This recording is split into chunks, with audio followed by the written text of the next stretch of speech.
All right, everybody, it looks like we are live on the YouTubes. Welcome to another episode of the Unapologetic Apologists. I'm your host, Stelman Smith Jr., and I'm super excited to have my guest on. He's been on the show before. Chris State, how are you doing, sir? I'm doing very well. Thank you so much for asking and for having me. Of course, of course. How have you been doing since the last time we spoke? I've been doing really well. Lots as usual. I'm up to way more than I probably should, and stretching myself a little thin. But it's good stuff. I am preparing lectures for the Hebrew classes I'll be teaching at Trinity, and I just started a THD in theological apologetics there, which I'm excited about. It's just a lot going on. Yeah, I mean, I could go on and on. So. No, that's awesome. It's funny because years ago I found out THDs were a thing because my grandfather had one. I was looking at his book and I was like, "Oh, THDs, what's this?" And my grandma was like, "Oh, yeah, that's just like PhD, but for theology." I was like, "Oh, that's very cool." Well, it's funny. I was given some advice by somebody I trust who said, who knows I want to go and do a PhD in Old Testament, but I haven't felt ready to yet. And I've wanted to get a degree in apologetics and from Trinity, and he said, "Don't get two PhDs. Get a PhD if that's what your plan is, and then get some other doctorate." And Trinity offers a few different doctorates, but the one that seemed to make sense for what I want to do is their THD in theological apologetics. I'm going to be focusing in my thesis on how doctrines of hell, as well as humankind's fear of death, impact evangelism and apologetics. So I think it's going to be really fascinating stuff, and I can't wait to really dig in. Yeah, absolutely. And that's funny as you say that. That triggers some things in my head that I want to ask you. But I don't want to get super off topic because we're going to be talking about predestination today on the episode. Very quickly, before we go, I did want to let anybody know if they are new to the channel to please subscribe, turn on notifications because subscriptions don't mean a whole lot. But the best thing that you can do for the YouTube algorithm is comment, comment, comment. And as always, if your comment is sufficiently bigoted, if it commits logical fallacies, we'll read it live on air because it'll be indistinguishable from the rest of the content.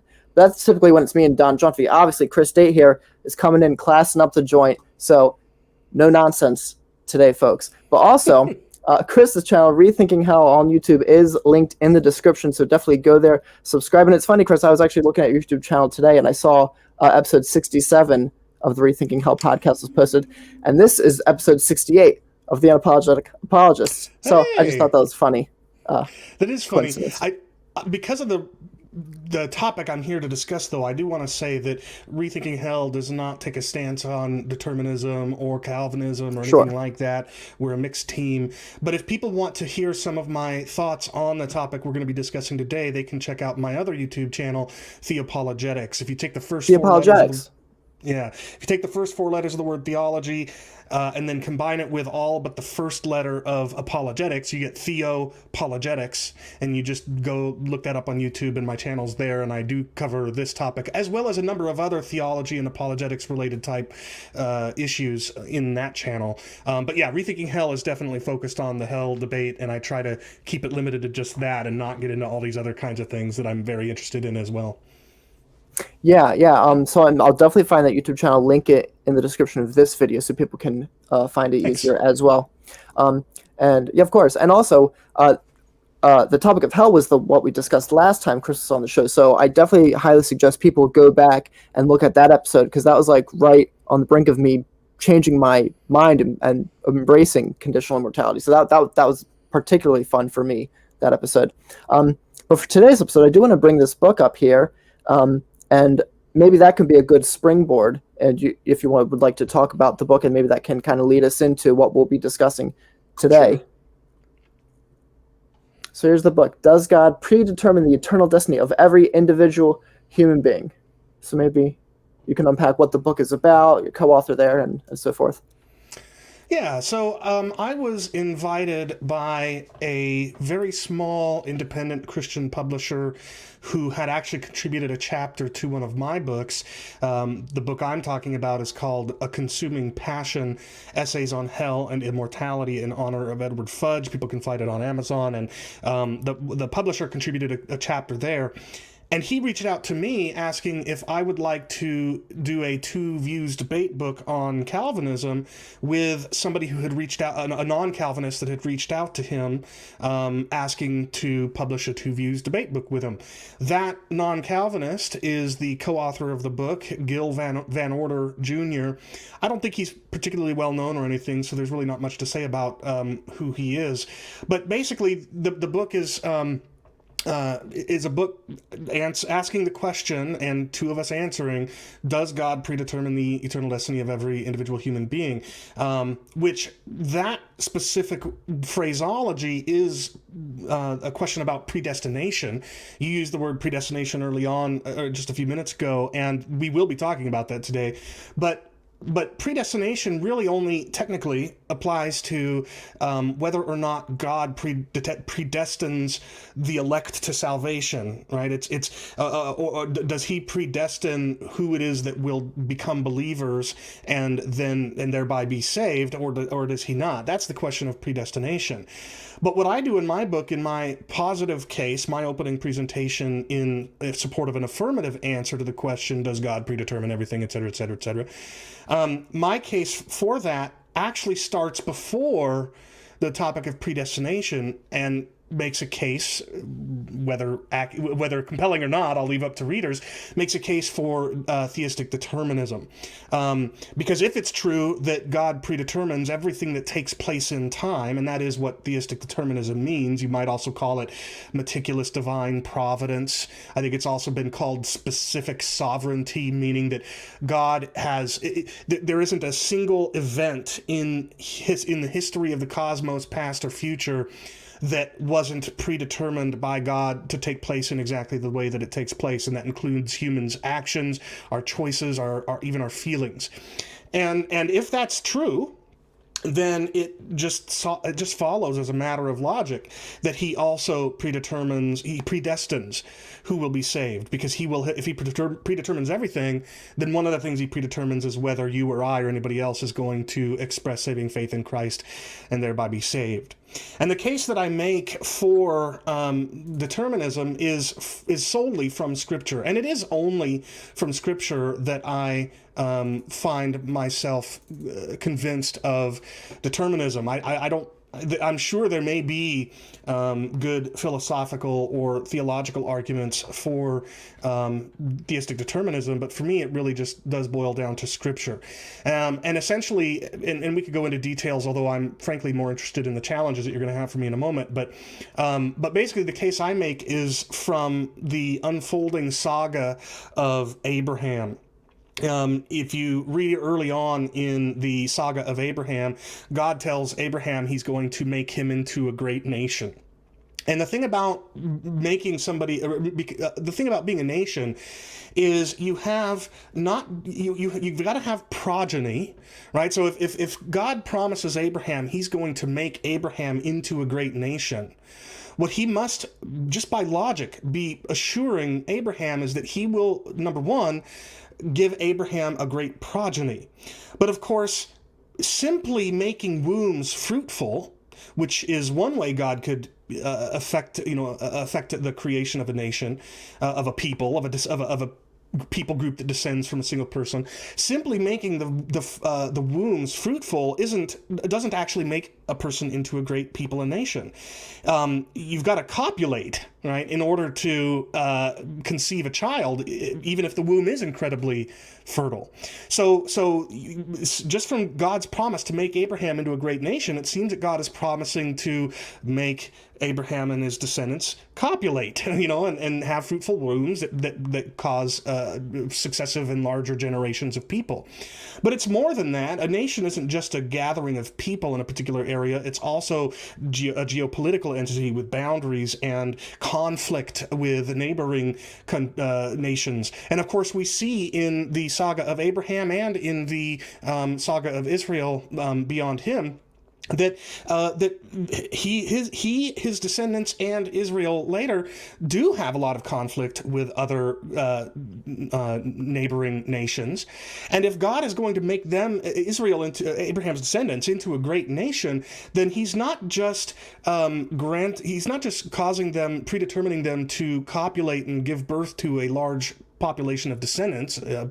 He's also guaranteeing, predetermining, by whatever means we might discuss, that the various conflicts that the growing people of Israel would engage in would be won by Israel. And as you look at how that takes place in Scripture, it's not just that he grants them favor. It's, you see him ensuring that their blows and battles their blows and sword thrusts and things like that in Scripture are successful, or that their opponents run away for seemingly very little reason. I mean, it's amazing the number of events, the number of choices that human beings must make between Abraham and Israel and beyond, in order for God's promise to Abraham to make him into a great nation to be true, to have come to manifest.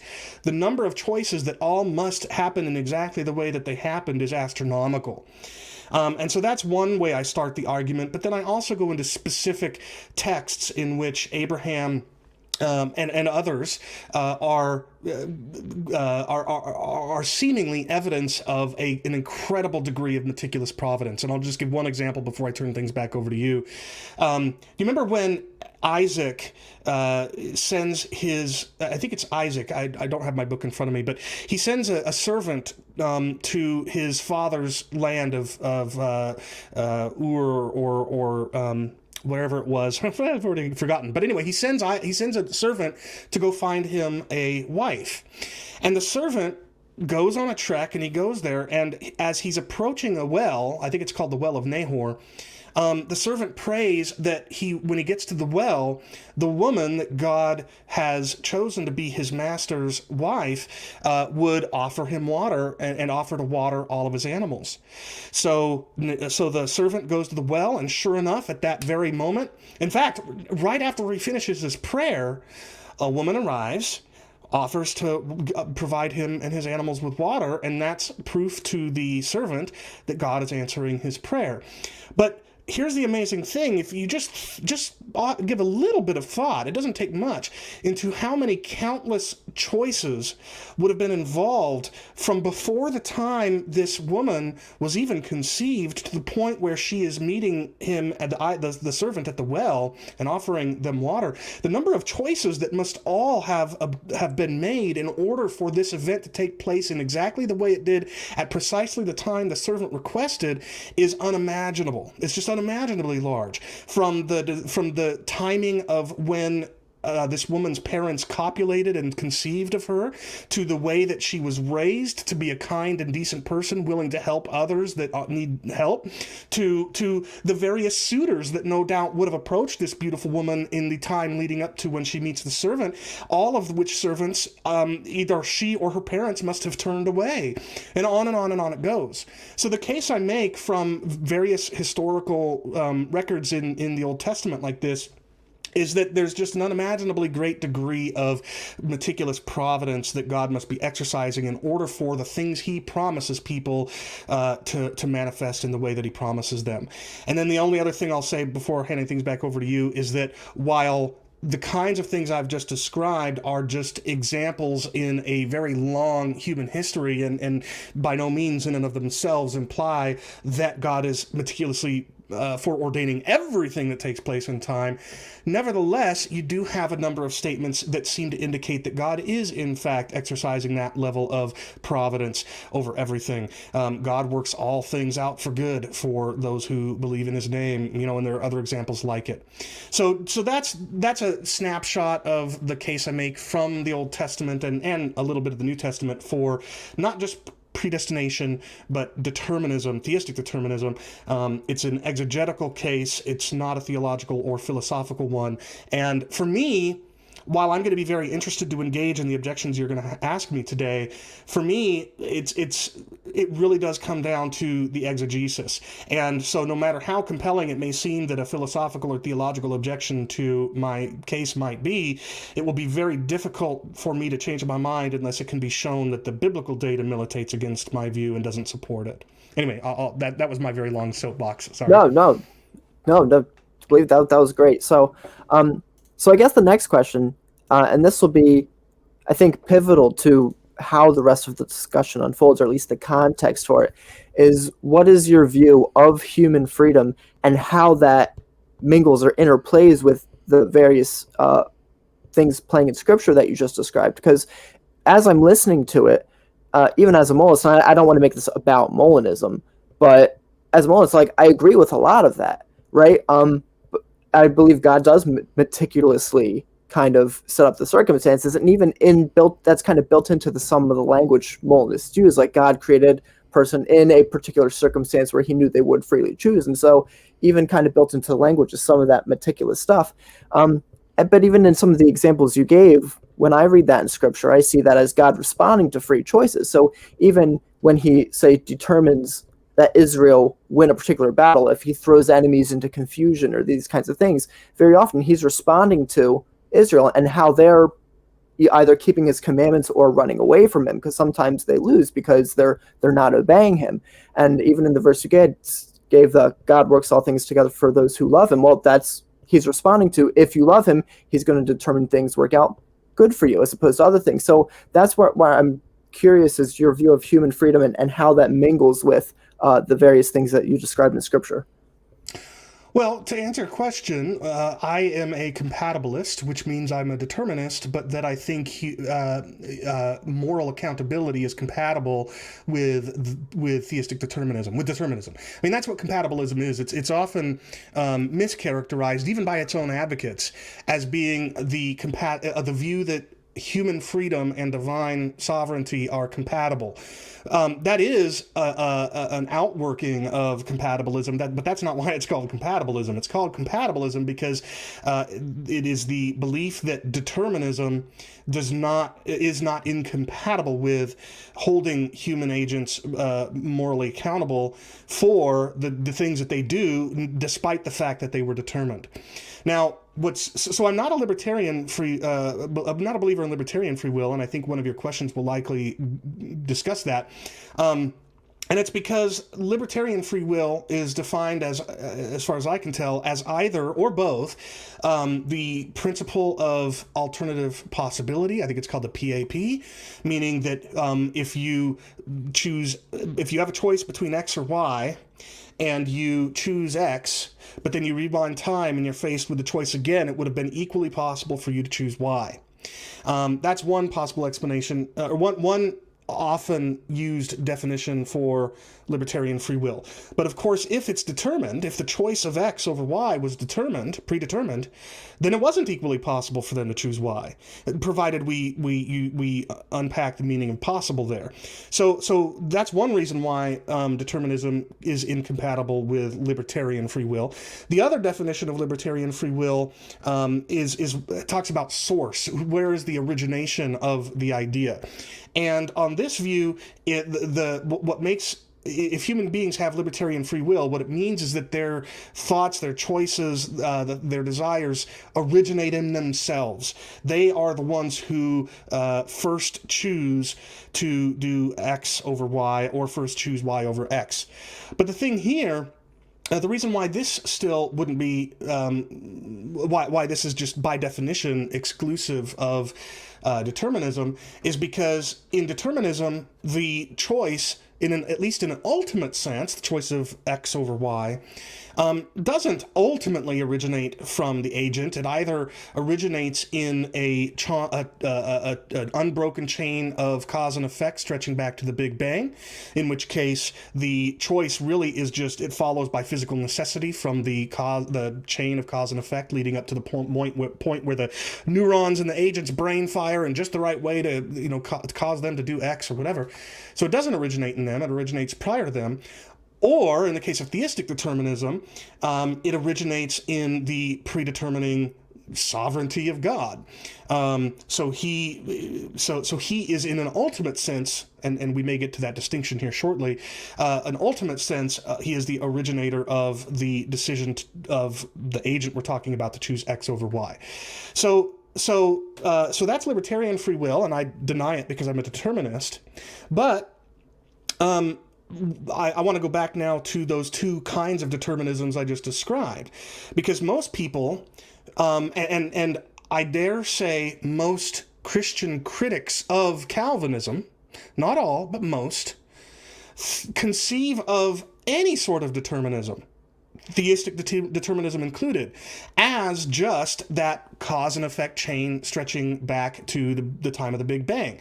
And so they just sort of assume that if a Calvinist is a theistic determinist and thinks that human beings' choices are predetermined by God, that the way that works is God has set up a long series of dominoes, the cause and effect chain stretching back to the Big Bang, and it just falls out the way that it does. One domino falling into another domino, the second domino doesn't make any sort of choice, right? It's just being affected by the cause of the preceding domino falling into it. And likewise, the very many Christian critics of Calvinism will say that's all a person's choice is in theistic determinism, is there just one domino falling because a previous domino falls into it. But that's not something a theistic determinist is necessarily committed to. You could have a theistic determinist who thinks that the means by which God predetermines everything that takes place in time is by that kind of domino falling cause and effect chain. That's certainly one possible accounting, but it needn't be. And I prefer a conception in which God does predetermine everything that takes place in time, including the choices that agents make, but there's nothing in time that is affecting their choice. So a very imperfect analogy that I've really started to become attracted to is the analogy of an author and the story that the author stories.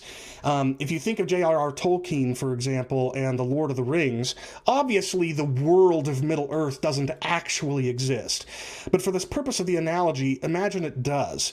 The world exists completely transcended by the world in which Tolkien exists. There's no point in time in the two timelines where they sort of match up, right? So it's not like when Frodo and Sam reach Mount Doom and Frodo is urged by Sam to throw the One Ring into the lava and he says, no, I'm going to keep it. It's not as if it's at that moment that Tolkien is using his pen to write those words. In fact, he didn't even never need to actually write the books, Lord of the Rings, in order to conceive of this world, right? So, and I'm not even talking about him imagining the scene unfold in his mind, in which case it would be his mental activity that is causing Frodo in the scene before his mind's eye to choose what he does. I'm not talking about that. I'm talking about the simply conceiving of the world of Middle-earth and all of the events that take place therein. If that's the case, then when Frodo decides, no, I'm not going to throw the One Ring into Mount Doom, there's nothing forcing his hand. There's not a cause and effect chain stretching back to the beginning of the Big Bang from which Middle-earth exploded, assuming there was a Big Bang in that world. There's no sort of chain of dominoes. It's not like neurons are firing mechanistically and he's just forced. It may seem like free will to him, but he's just really forced by the firing of neurons as a result of stimuli. No, nothing like that. There's nothing even remotely analogous to, like, say, a puppet or a robot happening in that world. Frodo is making the choice not to throw the ring into the fire. And yet, by virtue of the fact that the entire world and everything that takes place in it was conceived of by Tolkien, it's also true that Frodo's choice was predetermined. Now, obviously, every analogy breaks down, but the reason why I offer that is because that's about the closest thing I can conceive of to the kind of relationship I think exists between God and creation. And so, yes, I think that God has, like an author, conceived of everything that will take place in time from the moment of the Big Bang to infinity future. But at the moment any agent makes a choice, there's nothing constraining his hand or her hand, nothing forcing them to do what it is that they choose to do, and yet it has indeed been predetermined to happen. And so I'm a compatibilist because I think that provided there's nothing forcing your hand, provided you are making an actual genuine choice to do something and not merely being one effect in a chain of cause and effect stretching into the past, then I think you can be morally accountable even if your choice was predetermined. And that's why I'm a compatibilist. I know that was a very long answer, but hopefully that gives you an idea of where I'm coming from. No, I definitely prefer it because it gives me a lot to work with. So as someone who obviously is the layman in the discussion, I don't quite want a layman too, but I don't want to be guilty of giving sufficient pushback and saying no, this term means this, and I'm speaking out of turn. But it seems to me, at least in my limited study, I would listen to what you say and I would think, well, it seems to me that you, at least again, to me it seems you do embrace sort of libertarian free will in the sense that when I talk to Tim Stratton, for example, who we both know, he'll tell me the principle of alternative possibilities, that's sufficient for libertarian freedom, but it's not necessary for libertarian freedom. What's necessary is that we're the source of our choices. And what that looks like is that at the moment of the choice, nothing outside of us is causally determining that we make the choice we make. And so when I hear you say that, that makes me think, well, half the criticisms I might have had, or half the things I had an objection, kind of go out the window, it seems to me, if you embrace that view. So I guess, what would you say there's something Tim says about free will, for example, that you say, no, I can't get on board with that? Well, so remember when I was talking about the alternative to the principle of alternative possibilities, the origin of choice kind of idea, I stressed the word ultimate, ultimate source, right? So in the Sure. view that I've just commended, whether it's full of crap or not, in the view that I've just commended, yes, it's true that in time, in created space-time, an agent's decision originates in him or herself. That's true. But that's in a temporal sense. There is a transcendent sense, an ultimate sense, in which the person chooses to do X because God has predetermined that they will do X. And so in a more ultimate, not in a temporal sense or a spatial sense, but in a logical or ultimate sense, I do think it's true that an agent's choice to do something originates ultimately first in God. But the reason why you have to use that word ultimately or something like that is because first just sort of sounds like it entails temporality. And I'm saying that I believe God transcends created time. He doesn't exist within it. And so it's almost wrong to say God first decided that agent P would make choice X, because first is the wrong word, right? Logically prior, maybe, but not temporally prior. And so unless an advocate of libertarian free will is willing to limit the source to a temporal kind of source, unless they're willing to limit it in that way, then I don't see how I could possibly affirm libertarian free will, because in a logical priority kind of sense, God is the one to first decide that agent P will choose X at time T. Sure. So, again, I didn't want to make this about Molinism, but I guess That's okay. I was kind of unexpecting maybe some of the ways you're expressing things, so it makes me want to kind of try to figure out, because it seems like we probably might agree more than we would disagree on this. So let me say how I would describe this, and you can tell me if you agree or disagree with it. As a Molinist, when it comes to something like Pilate's decision to give Jesus over to be crucified, what I would say is Pilate was free in making that decision in time. That was his decision to hand Jesus over, and so Pilate is morally culpable for that decision.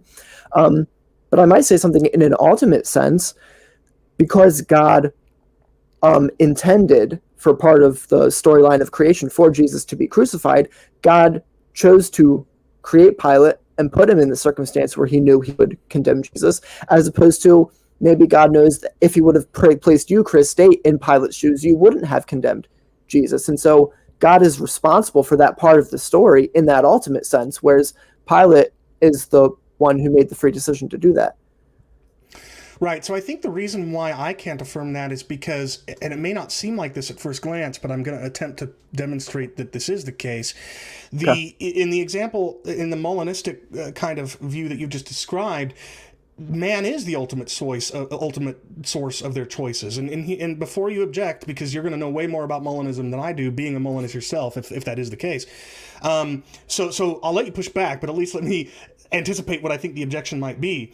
It is true in Molinism that out of the nearly infinite number of feasible worlds God could have created, he chose the one that, for whatever reason, he decided to choose to actualize.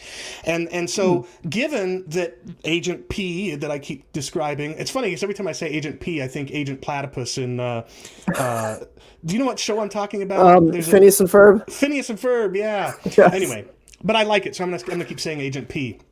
So I'm a parent of 4 kids, so I know a lot of kids shows. Agent P, in this kind of thing that we've been talking about, could have done X, Y, or Z. That's true. And God actualizes the world in which he does X over Y or Z. And so you could say that God is predetermining in a very similar way to what I've described. But here's the thing.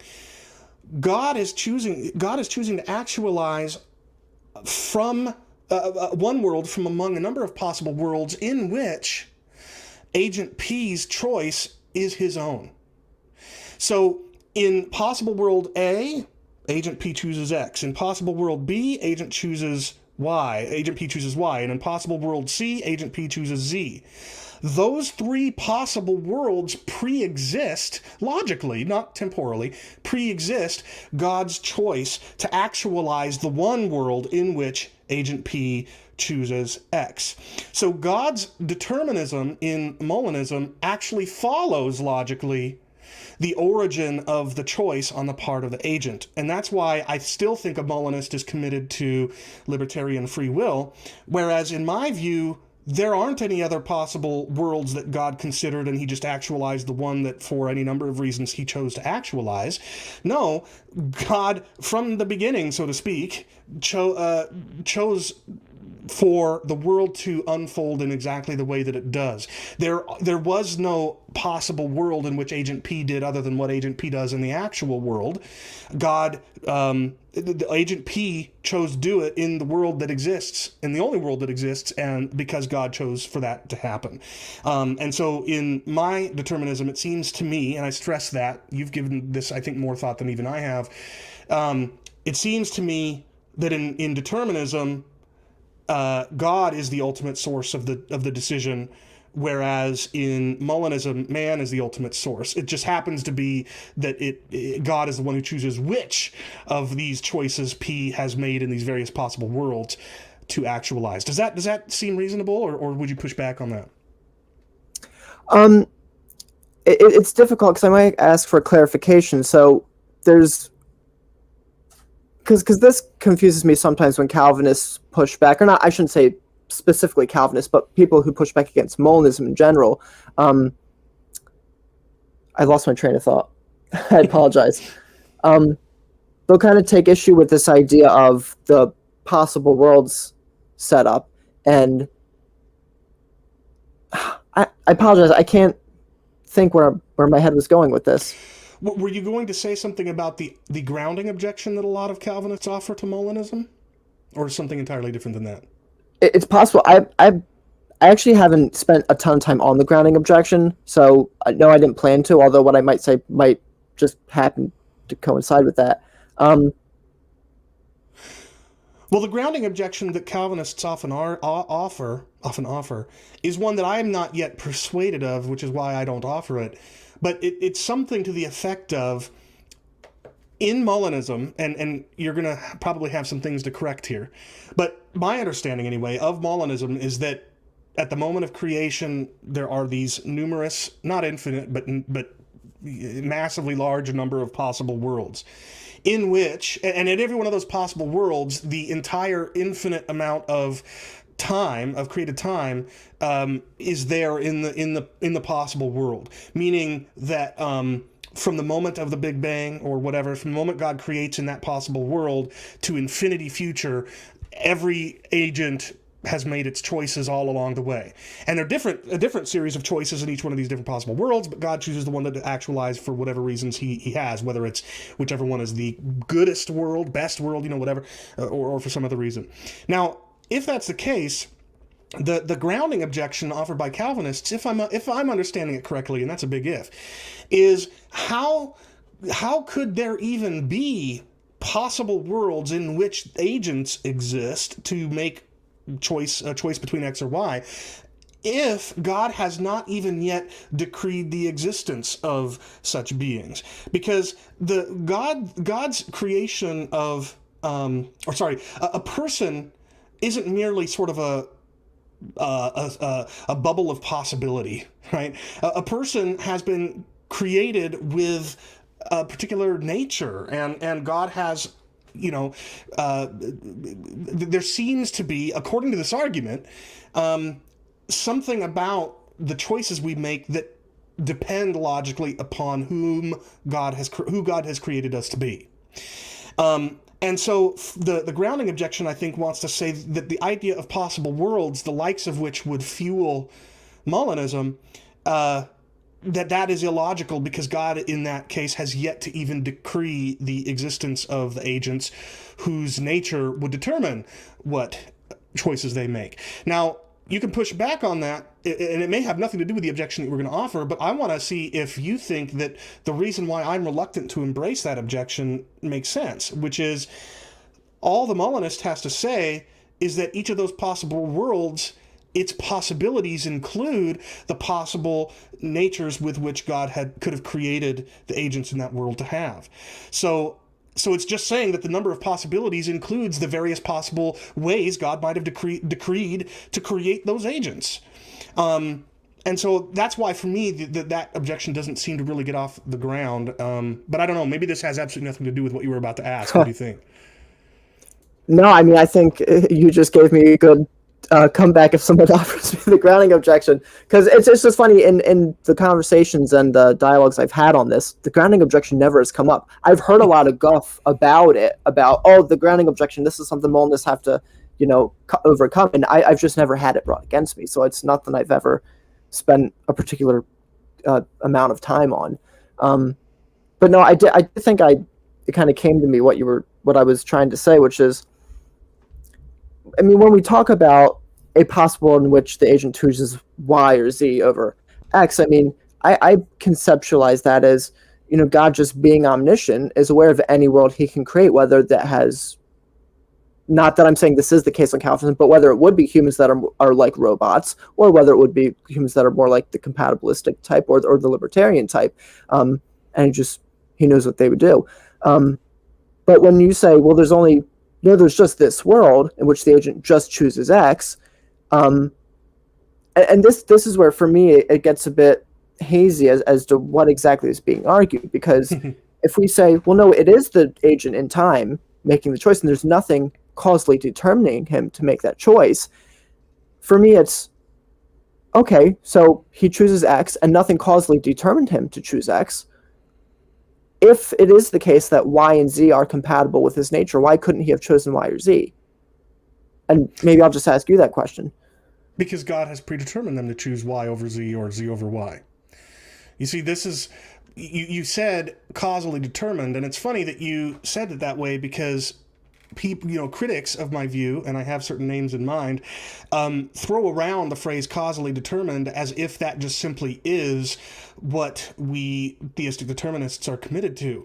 And I very often push back, not because I think the phrase causally determined fails to accurately describe what I believe, but because there's more than one sense of cause. So the kind of causal determinism most people, I think, have in mind when they hear the phrase is sort of like that domino thing, right? So going backwards from when I make my choice, I made my choice because my neurons in my brain fired a certain way, and they fired in a certain way because my sensory organs sent my neurons a certain signal, and they sent that signal because of the stimulus that came into the sensory space, and those those signals that came in from electromagnetic light and the vibration of air and sound, all these different things, those are just the effects of causes temporally prior to them. And so it just is a series of dominoes, and that's the kind of causation, one domino falling into the next and thereby causing it to fall. That's usually what people think of when they think of causally determined.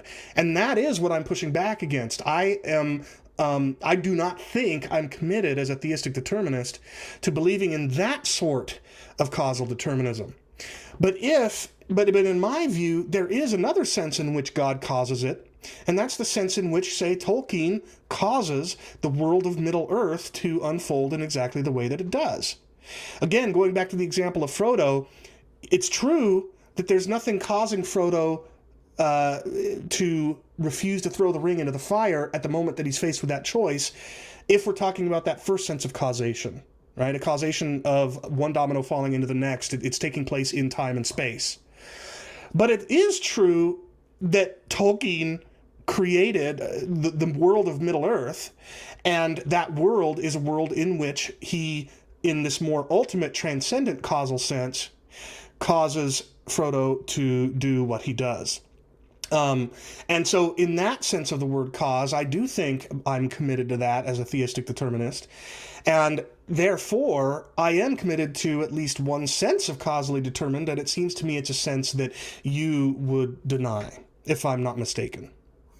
Put another way, very simply, to trade on the analogy, the imperfect analogy I've been trading on as of late, I don't think you would say that Frodo in Middle-earth, again, assuming Middle-earth actually exists, right? But I don't think you would say that Frodo in Middle-earth has libertarian free will, because Tolkien wrote, Tolkien conceived of Frodo doing exactly what he did when he did it, and that's why ultimately Frodo does what he does, right? So I'll put the question back to you. Assuming that by conceiving of the world of Middle-earth, Tolkien actually succeeded in bringing the world of Middle-earth into existence in another realm, and if that conception included everything that takes place in time, then did Frodo have libertarian free will? I would say no. Well, there you go. I agree with you, and that's why I can't affirm libertarian free will. But you also, I think, would agree, again, it's a lot of ifs, but like if the world of Middle-earth actually existed by virtue of the fact that Tolkien conceived of it, I think you'd also agree that at the time Frodo is refusing to throw the ring into the fire, it's not like there's something constraining him. Yes, he's got influences, especially the sort of seductive, powerful influence of the One Ring itself, right? But it's not as if he was constrained such that his choice not to throw the ring into the fire was merely the effect of a cause, the way that a puppet string moves a puppet limb to do what it does, sure. Right? So that's why I can't affirm libertarian free will, because I can't affirm Frodo has libertarian free will.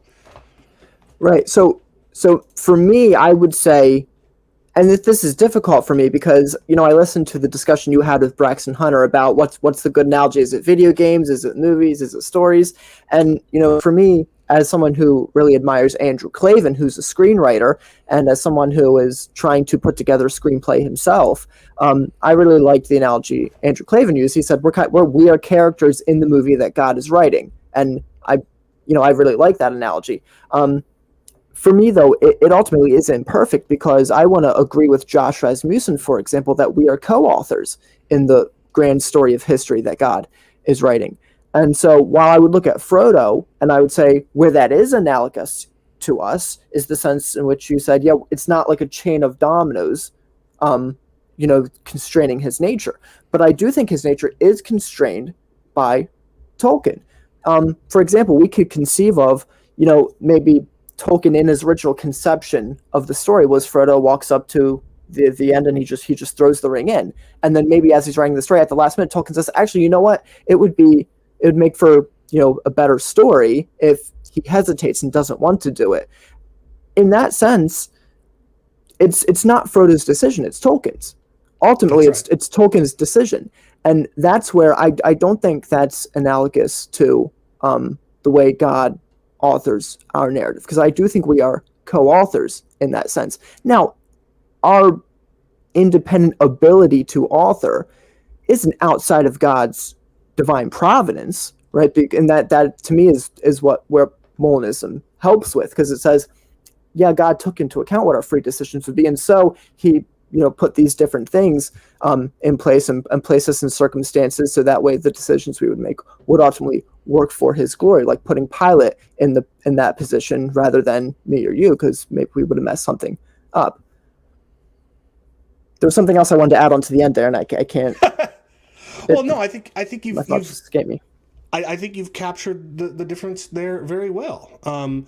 I don't think we are co-authors in the story that God is telling. You do. I don't think that Frodo was the ultimate cause of his own decision, and neither do you, but that's also part of the reason why you don't think that the God-world creation is analogous in the way I've been arguing to the Tolkien Middle-earth relation. So yeah, I mean, I think you've just very well captured the difference between us, and again, these are the reasons why I am not capable of affirming a libertarian free will. But again, the difference between this sort of temporal, spatio-temporal, or what do you say, temporo-spatial, whatever, that kind of causation, let's say imminent causation, right? The difference between imminent causation and this kind of ultimate or transcendent causation is why I push back on, say, the puppet and robot analogies, or Leighton Flowers's favorite Avatar analogy, because all of these different analogies lack they all trade on imminent causation, whereas I don't think a theistic determinist has to be committed to imminent causation. I think they can accept this more transcendent one that I'm describing. Okay, and that did remind me of what I was going to say, but real quick, I do want to say, as much as I love Leighton Flowers and admire him, and I learn a lot from him, I was frustrated when I watched that discussion between you, because I got what you were saying, where the robot and puppet analogy fail, and he didn't seem to get it. I was like, oh, come on, Leighton, we could... This would be such a great place to have common ground here. But so what I was going to say is, when we think about how, when we want to say that in the temporalness of Frodo's decision, it's his. Even insofar as it's his, when we talk about all the things about him, that is up to Tolkien, right? Even all the things about who Frodo is, that he would make certain decisions, that's also up to Tolkien. Whereas, and again, this is just where we differ, I think there are certain things, even insofar as I might become a creature of habit that makes a certain choice, I do think I had choices that led to forming those habits. And maybe this can I just think those choices were predetermined by God as well. But yeah, go ahead. Sure. Okay, well, so then this is a great place to go, because this is one of the things I had written down, and maybe you could expound on your view of human rationality and the responsibility we have to play, because it would seem to me, and correct me if any of this is mischaracterizing of your view in any way, but it would seem to me on your view that, for example, as a Molinist, God would have had to determine me to come to an incorrect theological belief, and then even further determine me to go on YouTube and endorse and preach to people and try to convince other people of this false theological belief.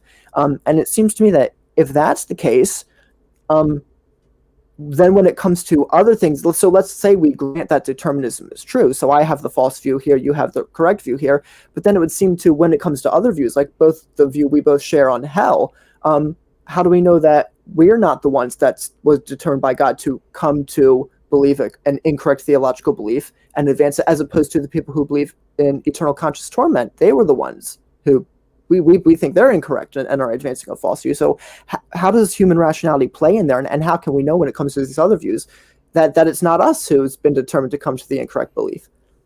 Yeah, that's a really good question. My understanding, and again, this is something viewers will want to do some research into on their own, but my understanding is that the argument, you might call it the free thinking argument. In fact, Tim Stratton calls it the free thinking argument. The argument says, it seems to me as if it depends on that imminent causal kind of determinism, a materialistic causal determinism. Because if it's true that every thought you have, every conclusion you come to, etc., is merely nothing more than one effect preceded by a cause that was preceded by a cause that was preceded by a cause, then your rational processes unfold like exactly like a series of dominoes falling. And and a cause and effect chain like that has no rationality to it. It's not thinking, it's just causing and affecting. To use it to, yeah, it's just a series of cause and effects. And so I do think that the free thinking argument is a good argument against a materialistic kind of determinism. But I don't think that it works against a theistic determinism for at least two reasons. One, a materialistic determinism, especially if it is coupled with materialism and atheism, there was no rational thought behind the initial conditions from which the Big Bang came into existence, or anything that has taken place since. It's all been blind, physically determined necessity from the moment of the Big Bang all the way until now.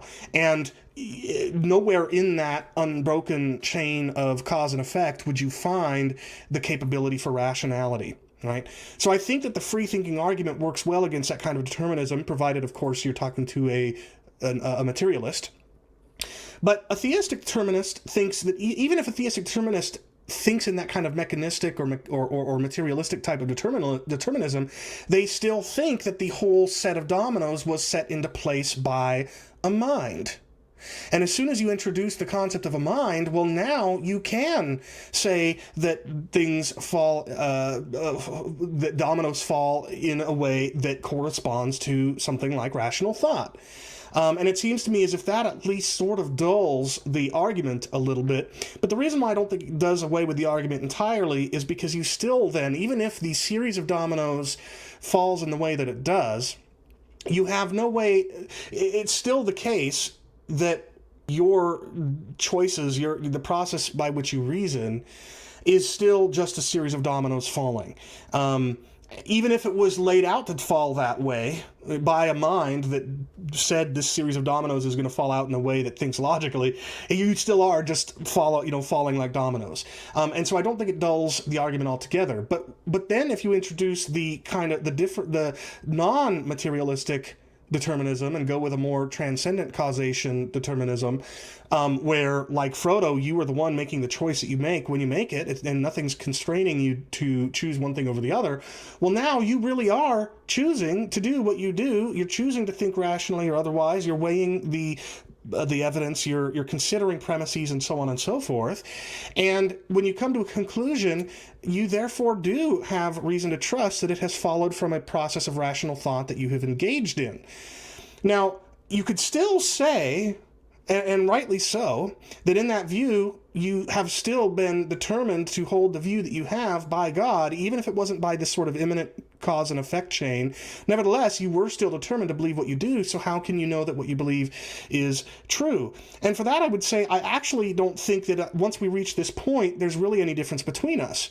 Because sure, I have no way of knowing with sort of Cartesian certainty that I've thought rationally and that I've come to a rational conclusion, but neither do you in most cases. The difference then is going to be, well, is it because I don't have enough information, or because I've been determined by God to come to the conclusion I do? Either way, it doesn't seem to me as if one of us has a greater claim to Cartesian certainty than the other. And so if you combine, number one, the fact that we're talking about theistic determinism rather than atheistic determinism, and number two, if you separate material immanent causation from the divine transcendent causation, I think that ultimately ends up with the same level of confidence that you're thinking rationally as a libertarian might. Sure. Yeah, no, and I think that's fair. I think for me the difference would be I certainly wouldn't have the audacity to claim any kind of Cartesian certainty about a lot of the beliefs I hold. I would say, at least at first glance, the difference would seem to me that insofar as I do come to false views on theological beliefs, that's kind of, it's on me, my bad. Whereas I wouldn't want to affirm a view that kind of says it's God who specifically wants me to be wrong about something, if that makes sense. Okay, well now you're introducing a slightly, not unrelated, but slightly different question, which is why and maybe this is what you were getting at all along, in which case I'm sorry for going off on such a tangent. No, it's okay. No, I'm kind of going off a cusp here a bit. I've kind of gotten off the objections. I want to get back on. It's just, as sometimes happens in these conversations, new things get brought up and your mind just goes in different directions. especially with great interviewers like you. I think if the question that you're asking now is, why might God predetermine, in the way that I've been positing, believers, or for that matter, anybody, to hold false beliefs? And for me, that question seems no more difficult to answer, or at least very little more difficult to answer, than the question, why might Tolkien write or conceive of the world of Middle Earth, in which Frodo decides not to throw the One Ring into the fire? You see, I think that many critics of Calvinism, I want to be charitable here and careful, I think that they risk, and often do, flatten out. And I know non-Calvinists hate when us Calvinists use the phrase flatten out, but I really do think that applies. They flatten out the relationship between God and creation, or in this case, they flatten out the will of God, such that God can only have either one will, period, no sense in which he has multiple wills, or his multiple senses in which he wills can't possibly be in conflict. And I just see no reason for accepting that premise. Many authors will tell you that they become incredibly emotionally invested in the protagonists in their story, and they'll experience a great deal of grief when their protagonist that they love is brutally tortured and killed by an antagonist. And you might ask, well, wait a minute, why did you experience so much grief at that? You're the one who wrote it to play out in that way, right? Well, now, okay, so you could try to argue that somehow there's something about God that would prevent him, something about his very nature that would prevent him from conceiving of a world in which his protagonists are brutally tortured and killed, despite the fact that he doesn't, in a sense, it would cause him grief because it's not ultimately what he desires, the way that the author did in the analogy I just offered. But I can't see any reason for thinking so. If God, in fact, I think there may be reasons that would actually demand that God do that. So, for example, let's just say, for the sake of argument, that theistic determinism is true. And God is at the moment of creation deciding, obviously when I say God is deciding, I'm being incredibly anthropomorphic here, but when he's deciding what world to create, he could, because he abhors sin, choose to create a world from the moment of creation to infinity future in which sin never obtains. Nobody ever sins. He could do that. But at what cost? Well, one cost would be that there would be no possible way for any of his creatures to emulate certain characteristics of God. So take, for example, grace or mercy or forgiveness. All three of those, or at the very least, mercy and forgiveness, literally cannot be shown to somebody unless somebody has suffered or been sinned against. So if, and I know it's a big if, I don't have any biblical text to point you to, so at this point it's speculation, but if God wants his creatures to experience what it's like to be like God in the face of evil and suffering, then the only way for that to obtain is for God to create a world in which people sin and people suffer. And then of course there's the more standard Reformed theodicy where God is doing it in order to reveal his attributes, and we could discuss that. There's a degree to which I'm attracted to that, but not entirely. And these are just two.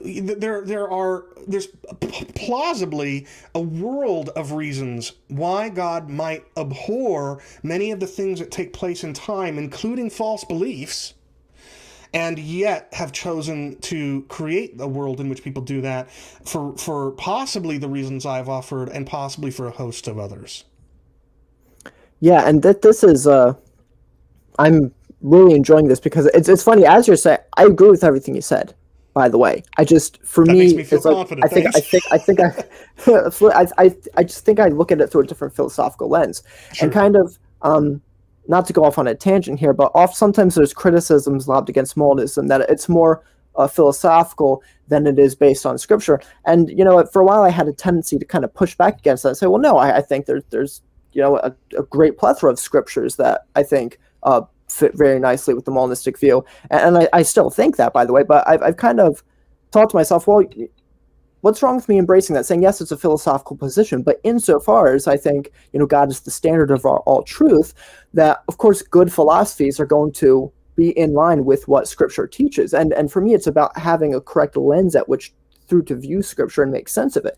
So as you say through all that, I agree. I think of course God has reasons to allow evil. I think for me, and this is what I'll try to... Hold on, let me interject, though, because obviously I didn't just offer reasons why God might permit evil. I offered reasons why God might foreordain evil, right? But anyway, go ahead. Sorry.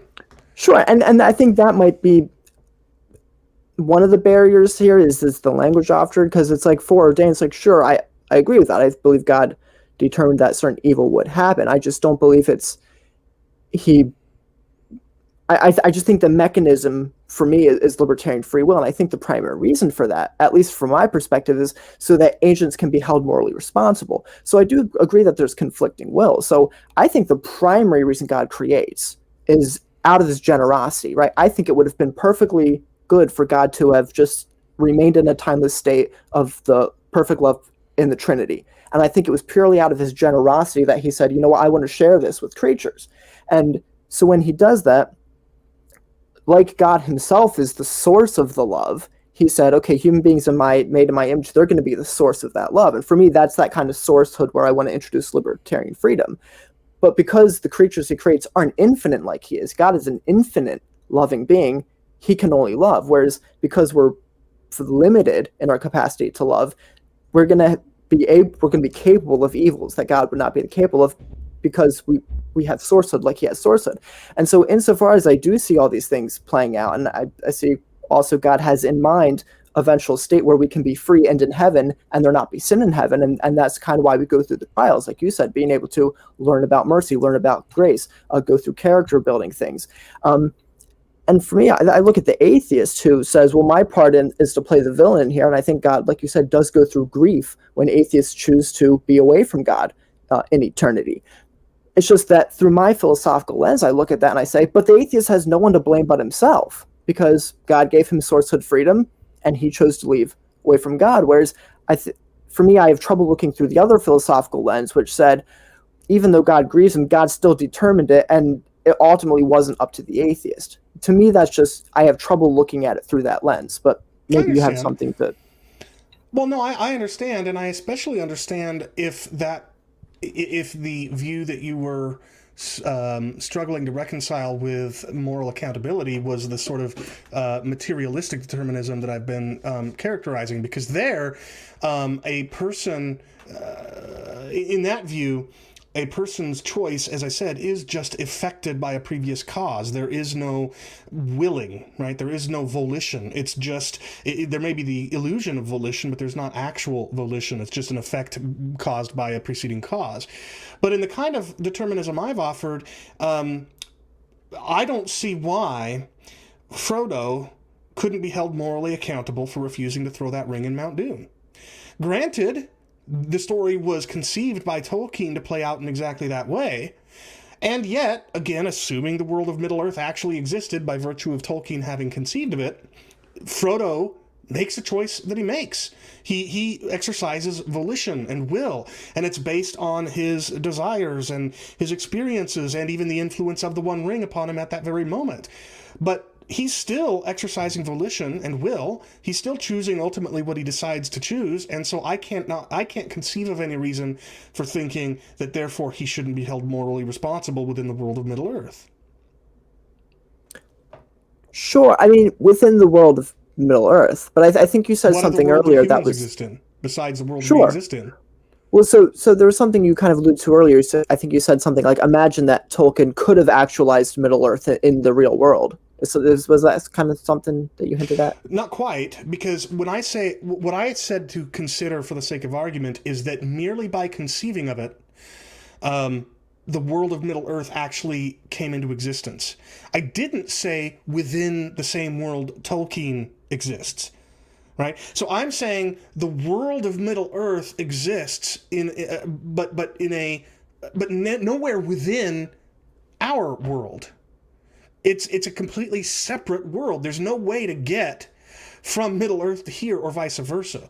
The only one who could do that would be the author himself, which, by the way, makes for a very good analogy for the incarnation. But that's a whole other topic. The point I'm getting at is that I'm proposing that the world of Middle-earth actually exists, quote unquote, right now. But even right now is a bit of a misnomer, because the whole world of Middle-earth and everything that takes place in time is known by Tolkien at any given moment in this world. So there is no first or before or anything like that, but it is nevertheless an existing world in the scenario I've described, in the thought experiment I asked you to participate in. So likewise, so when Frodo is choosing, he's not in Tolkien's world at all, and Tolkien isn't in the world of Middle-earth. And similarly, I don't think that God exists inside of created time, and there will never be a case where we exist outside of created time. For all eternity, the saved, and you and I can say this is true of only the saved, will live forever. Even between death and resurrection, if you're a substance dualist, you think that the disembodied soul exists inside of created time, just maybe not space. So the human creature and all of the choices that he or she makes, and the final judgment in which he or she is determined innocent or guilty, and the punishment that will be inflicted upon those who are guilty, all of that takes place in the very world we're in the very time-space continuum we're in. Just like if Frodo had, let's say hypothetically that Frodo was not interrupted by Gollum at that moment, who wrested the one ring from Frodo's hand and accidentally fell with it into Mount Doom, simultaneously both killing himself with a smile on his face and destroying the one ring. Let's say instead of that happening, by the way, I'm a super nerd, if people haven't been able to tell just yet. But imagine that instead of that happening, Frodo says no, and then becomes a vile, wicked villain, and for years just ravages the world of Middle-earth in a way similar to the way that Sauron did, and Saruman at his side. And then let's say that another Fellowship of the Ring comes along and somehow manages to defeat Frodo, and they hold a trial. It seems to me there's no legitimate reason for saying that in that trial Frodo couldn't be found guilty for his crimes, even though Tolkien in the transcendent world, the world in which we exist and that Tolkien existed, even though in that world Tolkien predetermined everything to take place in Middle-earth exactly the way that it does. Sure.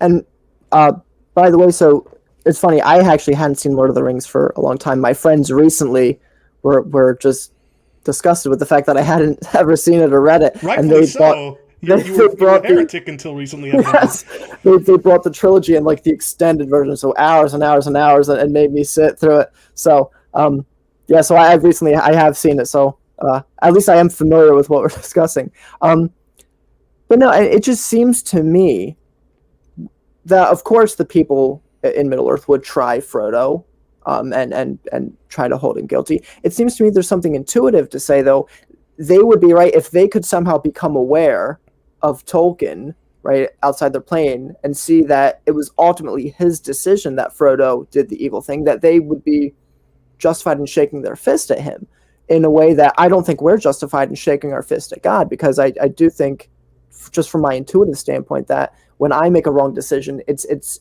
substantially different than Frodo making the wrong decision, because we can look at Tolkien and say that the decision was up to Tolkien. Well, and that's just where you and I think, are going to disagree. I don't see reason to accept that there would be that Frodo would be justified in shaking his fist at Tolkien for writing him to do what he did. Because again, although there's an ultimate sense in which Tolkien was the source of Frodo's decision in the hypothetical world I've just described to not take the ring into Mount Doom and instead go on a killing spree, even though that's the case, nevertheless, there was nothing constraining Frodo's hand when he chose to do what he chose to do. He did every imaginable thing that you think a person does when they choose or choose not to do something is true in Middle Earth as well, of Frodo. Every single thing. There's not a single thing in the world of Middle Earth that is true of Frodo that's not equally true of you or I. You or me. I think that's the right way to say it. Yeah, and again, that might just be an area where we disagree, and I don't know that this is super relevant. I mean, I had Ryan Mullins on, so I don't think God is timeless now, right? I don't think he exists on a different plane of time. So you're like a Craig kind of person. Yeah, and of course, I wouldn't say God is inside of time. I would more so say time is an attribute of God. But so I would embrace his temporality in that sense, and so in that sense, I do see it disanalogous for me. Whereas, there's one person's writing the story, and so on a different plane of existence, whereas I see God is actively involved in us. And so if God were like determining our actions, he'd be determinate like at the time. Well, just to be clear, I think he's active with us too. I just don't think that it's not his. He's active. He's active here, but he exists transcendently, and he's not simply. Or he's not experiencing temporal progression where he naturally exists in transcendent time, at least not temporal progression the likes of which we experience here. I am definitely a classical theist, although I do think if people check out a recent interview that I did on my channel with John Peckham, who is fantastic, excellent theologian. Just wrong on some things, because he's not a Calvinist like me. He argues that there's sort of a strong version of classical theism and a less strong or hard and soft, let's say. And the hard classical theist says God is in every imaginable way immutable, and that he is absolutely timeless, experiences no temporal progression at all. Whereas Peckham wants to say there's also a softer version of classical theism in which God is atemporal, in the sense that he does not experience the progression of time like we do, but that doesn't prevent him from experiencing change in his natural state, independent of creation. And when it comes, and speaking of change and speaking of immutability, he would say that this soft form of classical theism permits kinds of changes on God's part that don't challenge that don't challenge the immutability of his character or of his nature. So he can experience a change. He can experience emotion and relationship, for example. And I want to say I'm somewhere in that spectrum of hard to soft classical theism, and for that reason, I don't accept a view like Craig's or like yours. It sounds like, where God existed timelessly prior to, and there again we're using temporal language that doesn't exactly work when you're talking about prior to the existence of time itself, but nevertheless, prior to the creation of time and space, God is timeless, and then from the moment that he creates time and space on, he is temporal in the sense of experiencing the progression of time along with creation. I'm just not prepared to go there. Yeah. Sure, fair enough. And not that I want to go down this tangent, but I just should say that I would have held to Craig's view there, and then what Ryan Mullins kind of convinced me of live on air was to say, well, we don't think God ever was timeless. We think God always was temporal.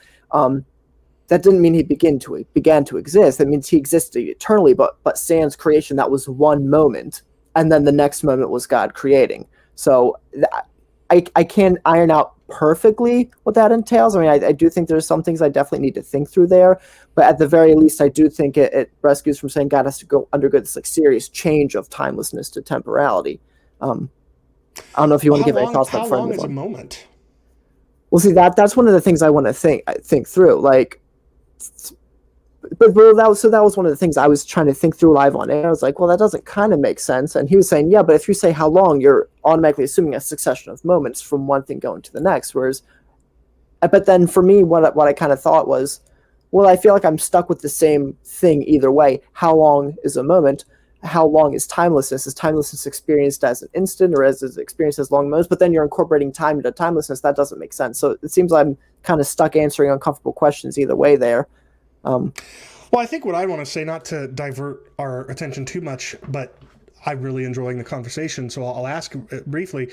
I think maybe what he's saying is, let's say hypothetically speaking, that that the more and more and more and more you zoom into a timeline, you might start out where this amount of space is a day, but then you zoom in and now this amount of space is like a minute, and then you zoom in and now this amount of space is a second, and then you zoom in and now we're at a millisecond, and then zoom in and now we're at a nanosecond, and eventually you keep zooming in, and eventually you get to the point where there is a single unit of temporal measurement. It sounds like he's calling that a moment, and that there was a single moment in which God existed prior to creation, and then the very next moment, zoomed in as close as you could possibly get to the timeline, that's the creation event. And if that's the case, then it would be the case that God does naturally experience the progression of time, but there was no time to experience the passage of until the second moment when God created.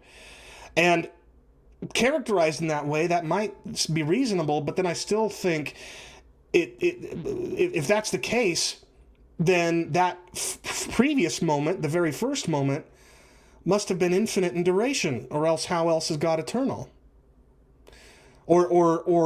I think it's probably beyond my ken. I'm not a philosopher of time, so maybe I should stop trying to act like one. No, that's okay. No, I think that makes sense, and that's how I try to conceptualize it, and that's why it's attractive to me, at least, to say time is an attribute of God, because a moment is reality's God's relation to reality, to a moment. And so when God creates, it's his relation to a new moment. And that's how new moments continue to come into existence, is because God continues to relate to reality through successive moments. And yeah, obviously we wouldn't say God began to exist. So that first moment would have to be something like eternity. Again, it's not but perfectly ironed out. Is it? That's where I'm struggling. And I would say for me, the thing is, I certainly wouldn't pretend to have all the questions answered on that. I would just say, for me, when I've looked at things like divine timelessness, and certainly things like timelessness continuing to be the case, I do see much bigger objections to that I wouldn't be willing to, kind of embrace the consequences of. I think I'm with you. The reason why I'm not fully on board with that kind of hardcore classical theism I described is partly because I can't conceive of how God could make the decision to create if there wasn't a succession of time. I don't even know what that would possibly mean. So I get that. But what I have offered doesn't require timelessness. All it requires is transcendent time. So so consider the Tolkien and Middle-earth analogy, right? There's a succession of moments from the beginning that Middle-earth leaps into existence until infinity future in the world of Middle-earth. But there's also a timeline in our world, beginning at the moment of the Big Bang and to eternity future. And critically, there's no point at which those timelines converge or overlap or anything. They're entirely independent. So I don't think that God transcending created time and remaining that way even post the creation event, I don't think that necessitates that he's timeless in the kind of philosophically problematic way that you might have in mind. But maybe you have in mind other objections besides ones that would be limited to pure timelessness. I don't know. I think we'd have to unpack it more, because my whole other show, objections. Right? Yes, knowledge. Because for example, we don't have to spend time on this. For example, like people who say God is still timeless, to me that seems like, well, from God's perspective, you can't answer the question, when did he incarnate as Jesus? And it seems to me that moment. Well, sure you could have a bridge to gap there. Sure you could. It's just that the when would be limited to when in our timeline, right? He in our timeline, he chose to become incarnate in the moment that Jesus became conceived, or whatever. But you're right that there would be no when outside of created time, if outside of created time he's truly timeless. But again, that's an objection to timelessness, not transcendent time. Sure, exactly, and that yeah. So we'd have to unpack your view more because I know I've heard Hugh Ross. I haven't dug into Hugh Ross's view, but I know he holds a view of like a different plane of time for God than for us. Like I think he calls it hyper time or something. Yeah, I think Braxton Hunter, I think, used the phrase meta time. Yeah, I mean, I'd say transcendent time, whatever. The point is, I don't think if you have an imminent timeline that is ours and a transcendent timeline that in no way converges or overlaps, and the entirety of our timeline is available at any moment in God's mind in meta time, if all of that's true, none of that commits you to timelessness full stop. And as such, it seems like most of the philosophical objections vanish. But I'm not a philosopher, so there's probably a lot I'm not aware of. No, sure, and nor am I. I find different things fascinating. On TV. Yes, pretty much. Right. So I guess it's funny because I had a lot of stuff written down, and I think we did actually get to a lot of the stuff I had written down. It was just through a different road than I had planned on taking. So I guess two last things. One is to go back to Tolkien and Frodo. So we say that in the narrative, the people hold Frodo responsible for becoming evil and doing all these terrible things, right? To me, that at least seems different than Tolkien holding Frodo responsible for what he decided he would do. And to me, that seems difficult to square, as if God is determining the atheist to reject him, and then God's holding him responsible for it. That at least seems different than the atheist of his libertarian freedom choosing to reject God and God holding him responsible. So I guess for me, that's just hard to square that, but yeah. Yeah, I mean, there's no doubt that there is a difference there. The question is whether the difference is of a kind that makes my view problematic, and I'm not convinced that it is, because it's not as if God is pulling Frodo out of Middle-earth and judging him in our world. Rather, it would be God stepping into the world of Middle-earth and judging him there. Now, granted, as Tolkien steps into Middle-earth and judges him as a participant in the trial, if to continue with the increasingly imperfect analogy, he would still know that he had conceived of the world to play out in exactly the way that he did. But nevertheless, the judging is taking place in the very world in which Frodo did what he chose to do and exercised volition and will and everything. And so I can't, and so while there is a difference there between that and a libertarian account of freedom, of moral accountability, I still don't see a difference that is of a sort that would render Tolkien unjustified in holding Frodo responsible in the world of Middle-earth. And to the extent that that is analogous to the world in which we have been created, it's not as if on the day of judgment everybody vanishes out of this time-space continuum and appears in the one in which God exists, and there he judges us. No, heaven comes to earth, and the judgment takes place here when we have been resurrected in time, physical bodies that stretch in 3 dimensions in physical space and experiences the passage of time in our created world and so forth.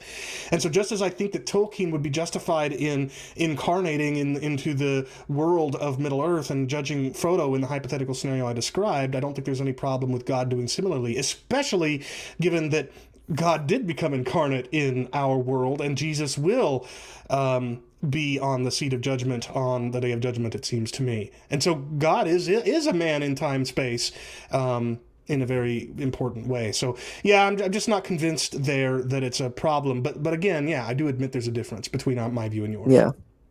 I think it might just boil down to a difference of perspectives. And so the last thing I'll say on this, I know I said one thing and then one, but I would say the last thing on this, then move to the other. And I don't ever want to be this guy who's saying, well, no, your view definitely entails this, when you're like, well, don't straw man me, that's not my view. It just, from my perspective, when I hear you say things like, there's no constraints on Frodo at the time he's making the choice, from my perspective, I think, but Tolkien's decision is a constraint, because it's up to Tolkien, not Frodo. Well, hold on a second. You just said not Frodo. Well, imagine you're in Middle-earth looking at Frodo as he's making this decision. Name a single constraint on his will that is causing him, that is in any way shaping his choice, causing his choice. Are you saying? Yeah, well, because what you said a moment ago is that the fact that Tolkien conceived of it to happen in the way that it did is the constraint. But I'm saying, walk me through how that constrains Frodo. When Frodo, obviously we can't see what it's like for a mind to undergo a thinking process and a deciding process. But imagine you could. What would it look like for Tolkien's logically prior decision to constrain Frodo's imminent decision? Well, I think I would go back to what I had said earlier, which is imagine Tolkien had originally planned to have the story Frodo just walks up and throws it in, and then Tolkien changes his mind at the last minute, says, actually no, he's going to hold on to it because that'll create a better storyline. It seems to me that the constraint is the fact that because it's up to Tolkien, Frodo doesn't have the freedom to just throw it in without a care. But if he doesn't have the freedom, then you should be able to identify at the moment Frodo is making that decision something that is constraining his freedom. So what is it? I would just say Tolkien's decision. Well, but think about this for a moment. Not to say that you haven't thought about it, but think with me, continuing through this some more. Take it, for example, a puppet. At the moment that a puppet moves its limb, there's a string tied to it, and the puppeteer pulls that string. That constrains the puppet's motion. In fact, it is the direct cause of its motion.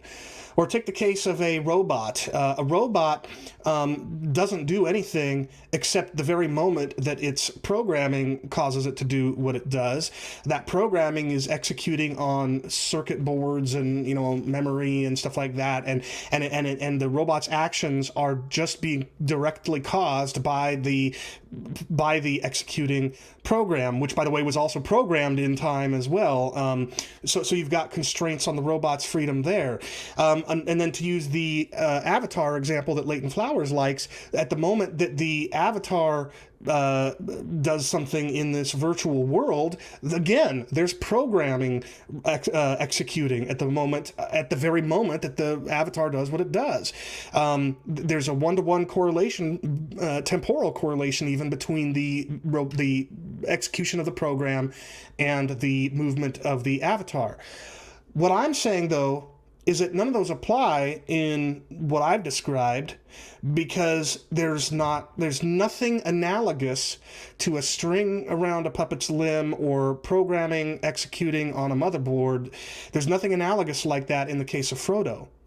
And so while there's some mysterious, if you will, sense in which Frodo's will has been constrained transcendently, there's nothing there in time that's forcing his hand.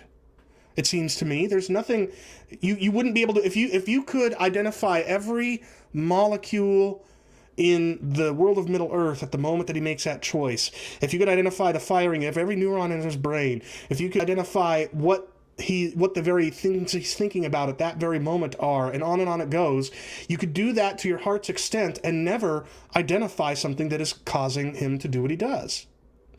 So if that's true, what is constraining him in a way that would render his choice disqualified in terms of moral accountability? Well, so I would agree with you that nothing strictly inside the narrative is what's constraining Frodo, but I would say that what constitutes all of reality would not only include what's happening in the narrative, but would include what's happening from Tolkien's point of view too. And so whereas kind of in the analogy of a robot, there's a one-to-one correlation, but that's inside, obviously, of the robot, and that's not comparative to Tolkien and Frodo. Nevertheless, if you just kind of switch that and include the whole of reality, there is a one-to-one correlation from Tolkien's decision for Frodo to hold on to the ring and Frodo's decision to hold on to the ring, and who's more authoritative in that decision and possesses that ultimate decision. It's Tolkien, not Frodo. And so the question I have is, in what way does that disqualify Frodo's choice as one for which he could be held morally accountable? See, I get how puppets, robots, and avatars could be disqualified for being held morally accountable, because there's something causing their actions, right? There's a string, there's a puppeteer, or there's a programmer, or whatever, that's causing their actions in the way that puppets, robots, and avatars do. But I can't think of anything even remotely analogous in the case of Frodo.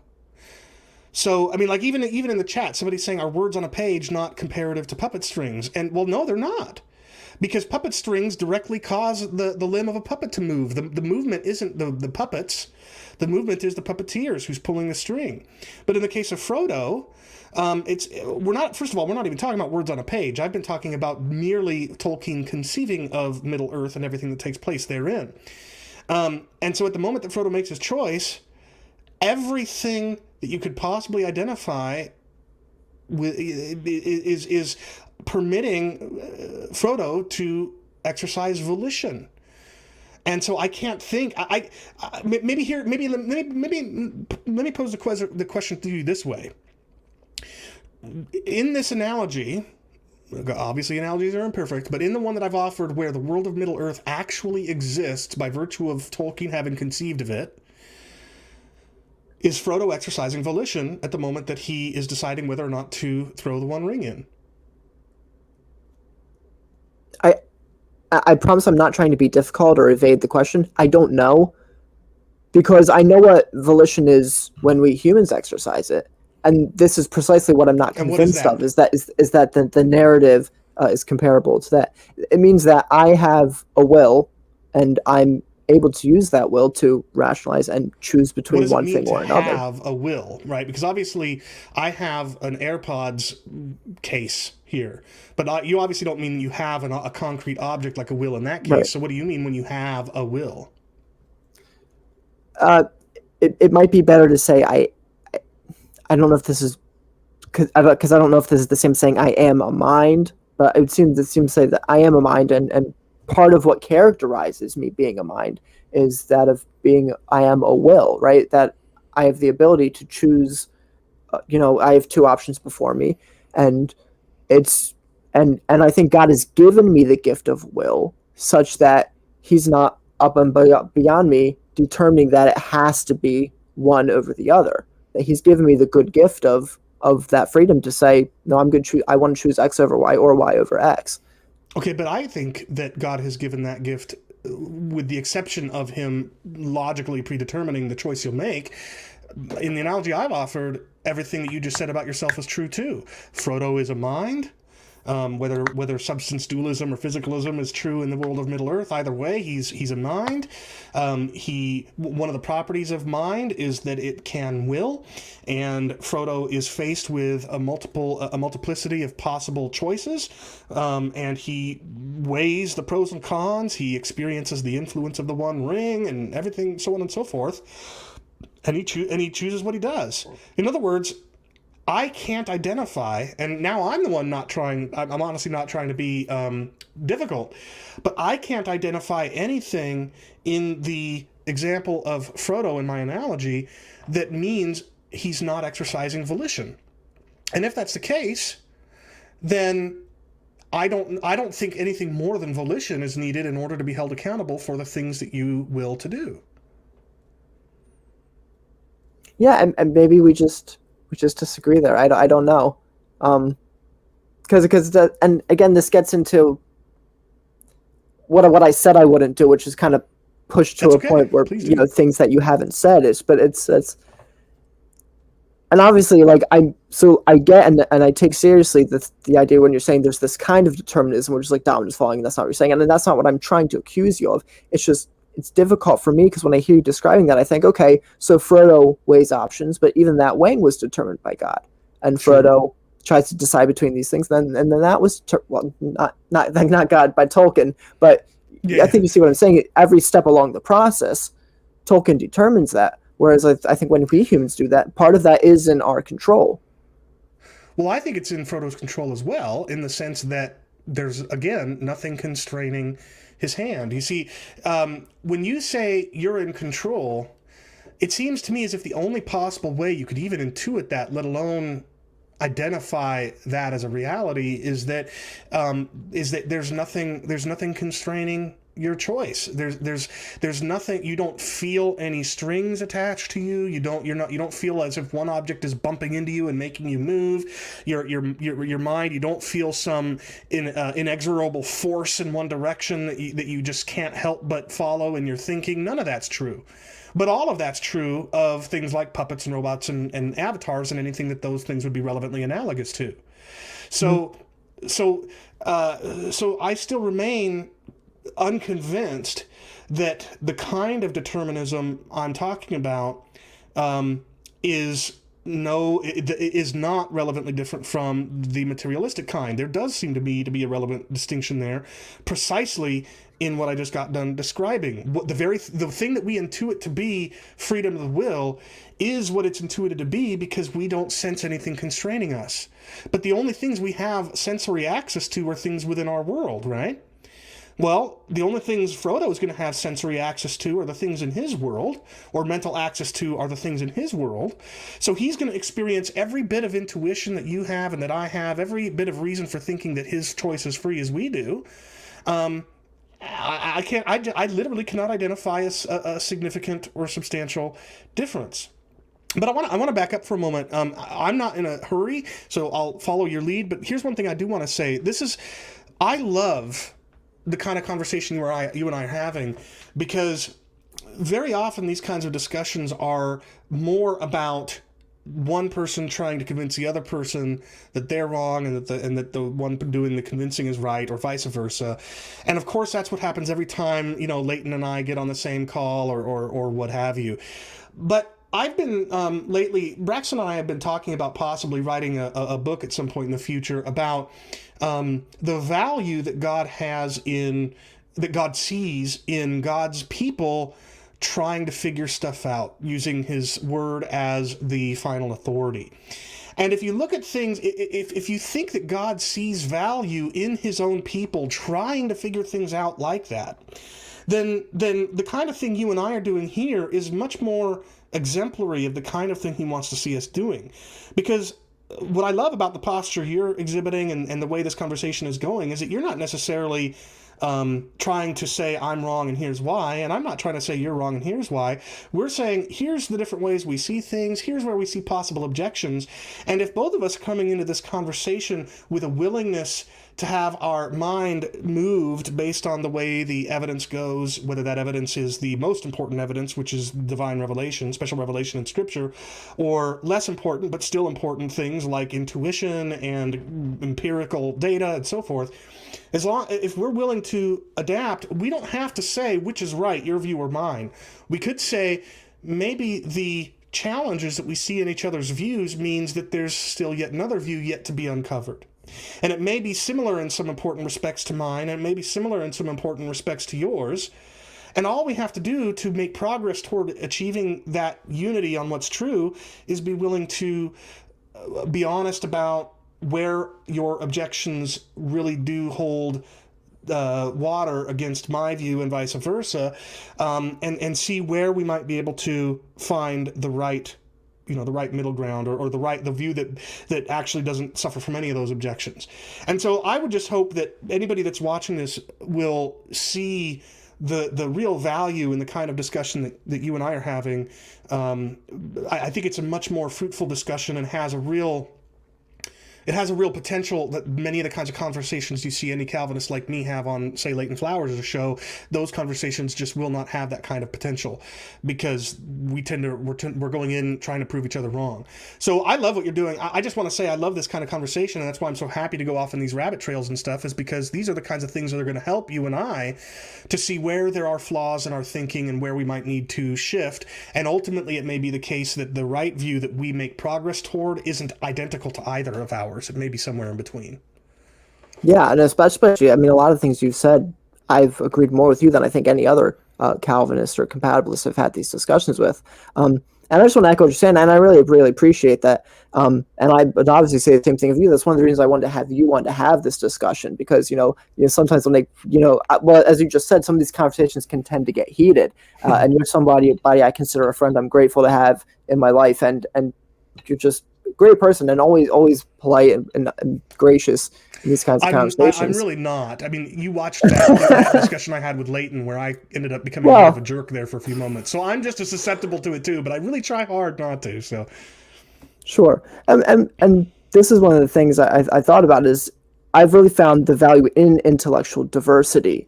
And yes, I think I agree with you in the thing. So I think something you and I would agree, and I'm hesitant to say this because, nowadays holding this position is big controversial, but I'm a young earth creationist, me admittedly. too. I can't help it. I look at Genesis and I just say, I can't read it any other way as much as I might want to.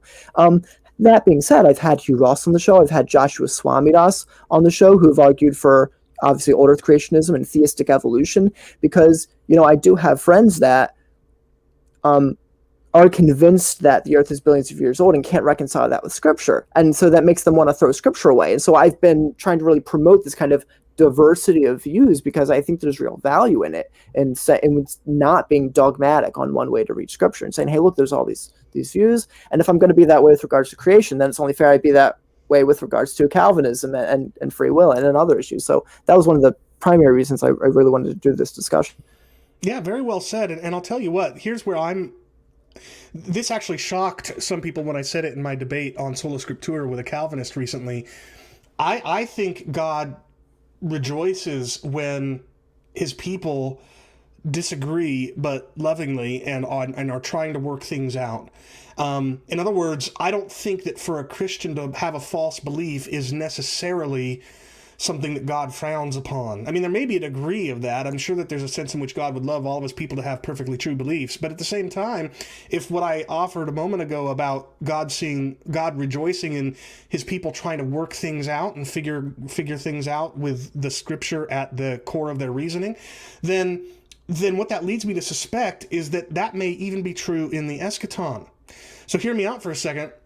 I think we tend to think that once Christ returns, he will answer all of our questions.